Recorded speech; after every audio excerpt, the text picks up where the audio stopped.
श्रीमद्भागवत महापुराण की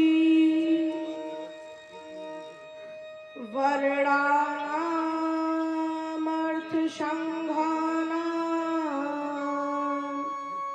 रसानां छन्दसामपि मंगलानां च कर्तारौ वन्दे वाणी विनायकौ। गुरुर्ब्रह्मा गुरुर्विष्णु गुरुर्देवो महेश्वरः गुरुर्साक्षात् परब्रह्म तस्मै श्री गुरवे नमः।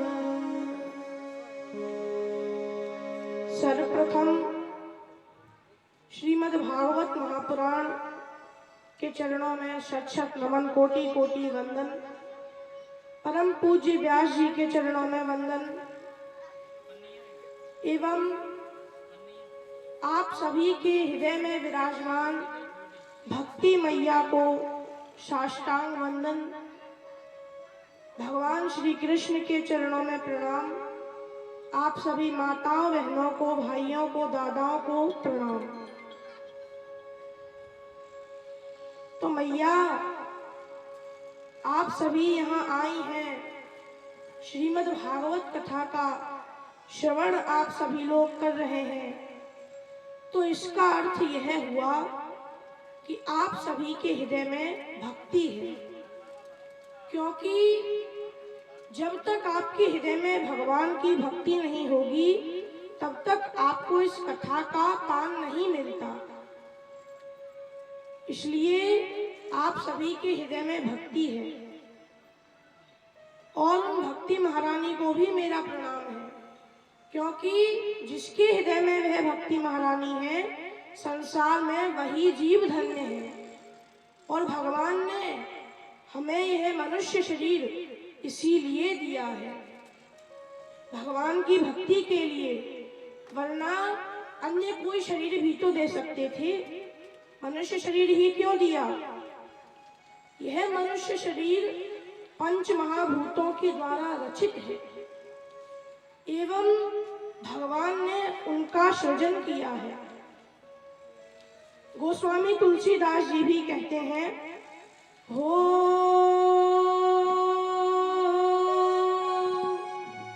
बड़े भाग मानुष तन पावा, सुर दुर्लभ सब ग्रंथन गावा। राम सिया राम जय जय राम। राम सिया राम जय जय राम। छित जल पावक गगन समीरा, पंच रचित यह अधम शरीरा। राम सिया राम जय जय राम। राम सिया राम जय जय राम। ओ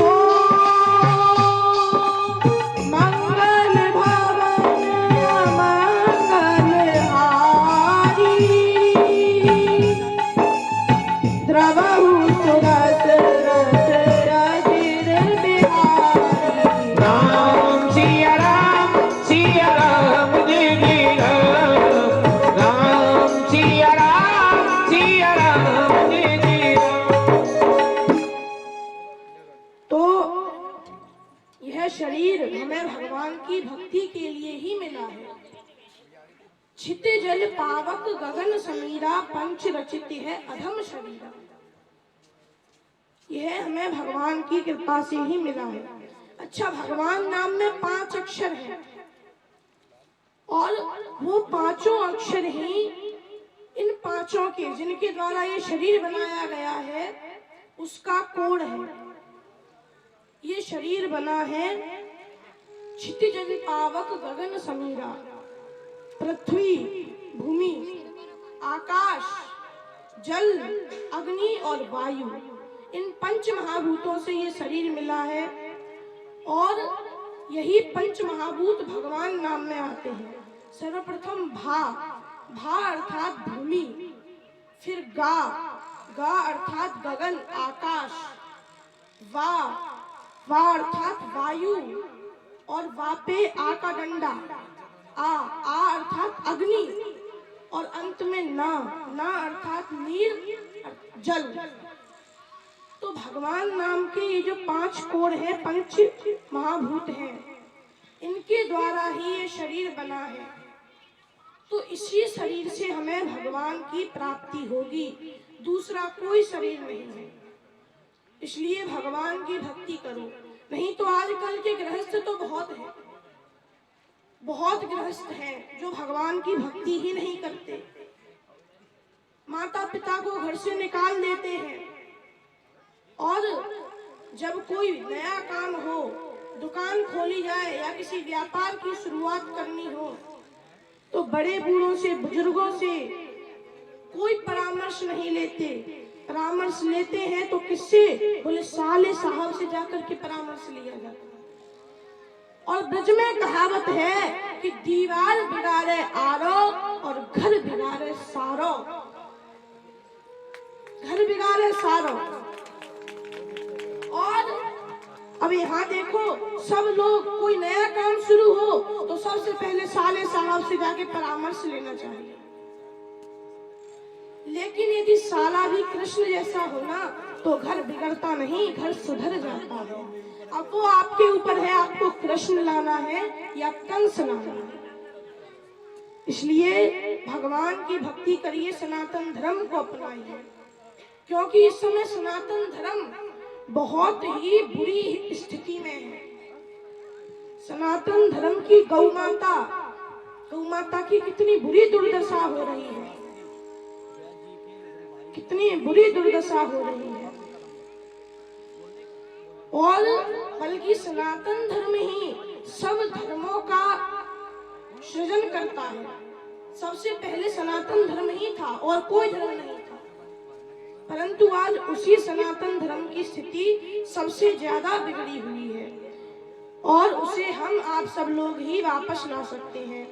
इसलिए भगवान की भक्ति करिए। आप यहाँ भगवान की कथा श्रवण कर रहे हैं, इसका अर्थ आपके अंदर भगवान की भक्ति है। इसी प्रकार से इसे बढ़ाते रहिए, इसी प्रकार से इसे बढ़ाते रहिए। तो इतना ही निवेदन है। अब ज्यादा समय ना लेते हुए मैं अपनी वाणी को यहीं विराम दूंगा। आप सभी भक्तों को राधे राधे, जय श्री कृष्णा। भागवत जी के चरणों में मेरा सच्चा